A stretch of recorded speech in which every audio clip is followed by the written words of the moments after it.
এটাকে আমরা মনে করছি যে ছাত্র শিবিরকে গত ১৬ বছর ধরে আ যে ডিহিউম্যানাইজ করে চরম নির্যাতনের শিকারে পরিণত করে আমাদেরকে জনপরিসর থেকে সরিয়ে রাখার চেষ্টা করা হয়েছিল।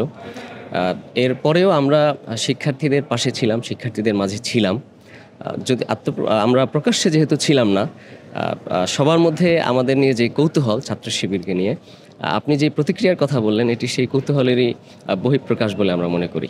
বিগত দিনে যেই ধরনের ছাত্র রাজনীতি ক্যাম্পাসগুলোতে চলেছে, অর্থাৎ আ আ ছাত্র রাজনীতির নামে মূলত এখানে লেজুর বৃত্তি এবং হল ভিত্তিক সিট দখলের মাধ্যমে শিক্ষার্থীদেরকে দাসত্বের নিগড়ে আবদ্ধ করে এক ধরনের বাধ্যতামূলক রাজনীতি তাদেরকে দিয়ে করানো হয়েছে।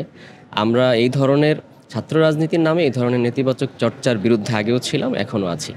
আমরা চাই ক্যাম্পাসে ছাত্র রাজনীতি বলতে এখানে বিভিন্ন মত পথ যার আদর্শ সে এখানে প্রচার করার প্রকাশ করার সুযোগ পাবে।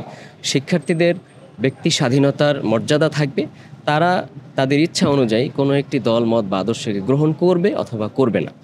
এবং বিশ্ববিদ্যালয়ে শিক্ষার্থীদের যে আবাসন, এই আবাসনকে পুঁজি করেই মূলত লেজুর ভিত্তিক ছাত্র রাজনীতি দীর্ঘদিন ধরে শিক্ষার্থীদের উপরে তাদের সন্ত্রাস চালাতে সক্ষম হয়েছিল।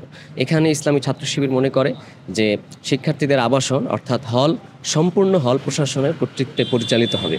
তার সাথে ছাত্র রাজনীতি অথবা ছাত্র নেতৃত্বের কোনো ধরনের সম্পর্ক থাকতে পারবে না।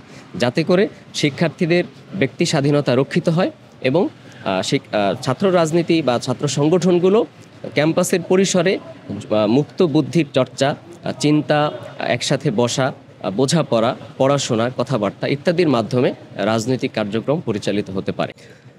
আমরা মনে করি যে জুলাই বিপ্লবের মাধ্যমে আমরা যে স্বাধীনতা অর্জন করেছি সেটা এই ট্যাগিং সন্ত্রাস এবং রাষ্ট্রীয় সন্ত্রাসের বিরুদ্ধেও আমাদের এই স্বাধীনতা। সুতরাং ভবিষ্যতে কেউ এই ধরনের ট্যাগিং সন্ত্রাসের দিকে, রাষ্ট্রীয় সন্ত্রাসের দিকে যাবেন বলে আমরা প্রত্যাশা করি না। গত ১৬ বছর ধরে শিবিরকে মূলত ডিহিউম্যানাইজ করা হয়েছে প্রথমে, যার ফলে এই ঘটনাটা ঘটেছে যে বিশ্ববিদ্যালয়ের হলে শিবিরের একজন ছেলেকে রাতভর নির্যাতন করা হয়েছে। তার আর্তনাদ সবাই শুনছে, কিন্তু না ছাত্র না শিক্ষক কেউ তার পাশে আগায় যেতে পারে নাই। এমনি রাতভর নির্যাতন করে সকালবেলা সেই শিক্ষার্থীকে মামলা দিয়ে থানায় পুলিশের হাতে তুলে দেওয়া হয়েছে। এমনি নির্যাতনের পরিবেশ ছিল এবং রাষ্ট্র যে ডিহিউম্যানাইজেশন প্রক্রিয়া এখানে বাস্তবায়ন করছিল সেটা সম্ভব হয়েছিল যাদের দায়িত্ব ছিল এর প্রতিবাদ করার, মানবাধিকারের সাথে সংশ্লিষ্ট।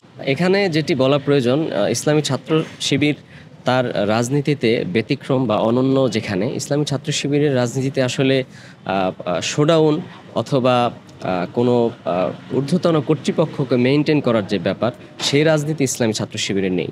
ইসলামী ছাত্র শিবিরের নেতৃত্ব নির্বাচন প্রক্রিয়া এটি যেমন ভিন্ন, ইসলামী ছাত্র শিবিরের রাজনৈতিক কার্যক্রমও মূলত শিক্ষার্থীদের পড়াশোনা এবং ছাত্র কল্যাণ কেন্দ্রিক, ছাত্র অধিকার কেন্দ্রিক।